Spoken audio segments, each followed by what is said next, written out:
President Barack Obama is in Panama on a historical diplomatic mission, attending the 7th Summit of the Americas, where for the first time all the countries of the continent will be included. And the biggest story to follow, the US-Cuba relations.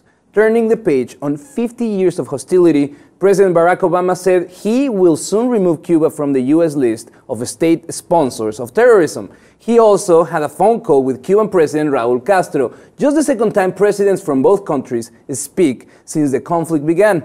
U.S. Secretary of State John Kerry is also attending the summit and already met with Cuban Foreign Minister Bruno Rodriguez. The State Department said this year's summit is the first to include Cuba, and for Castro, it's a powerful opportunity to prove his country can be a responsible player on the world stage. Nick, the eyes of the world are right now looking at the possible encounter, official meeting of Obama with Castro. This is something to look forward to. Well, of course, anything like this, the first time since Eisenhower, it says a lot, you know. 60 years. 60 years, it's a long time. And the fact that Cuba's still on the state-sponsored terrorist list is a pretty big deal. On that list, we have Cuba, Sudan, Iran, and Syria.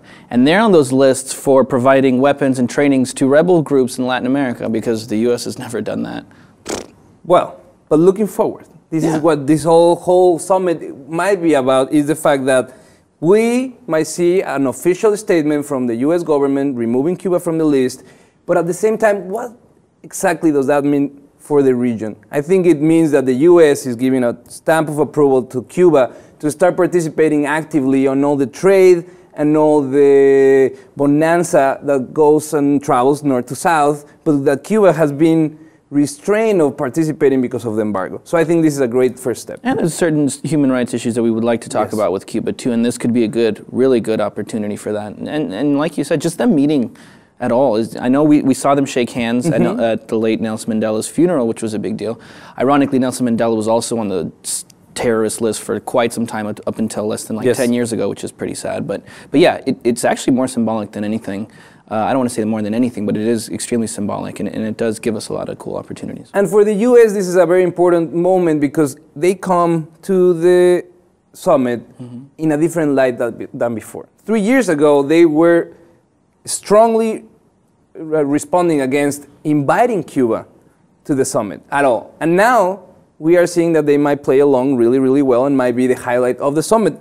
Not only that, the U.S. also just put together $1 billion of foreign aid for Central American countries. So this is like a great welcome gift for him to come to Panama, Central America, falling behind these actions that they are taking. Maybe they will be taken as a token of friendship in the country and the unity of the continent. Since there are a lot of things to talk about at the summit, it's not, it's not just about the U.S.-Cuba thing. I mean, that's what we're going to focus here on the U.S., obviously.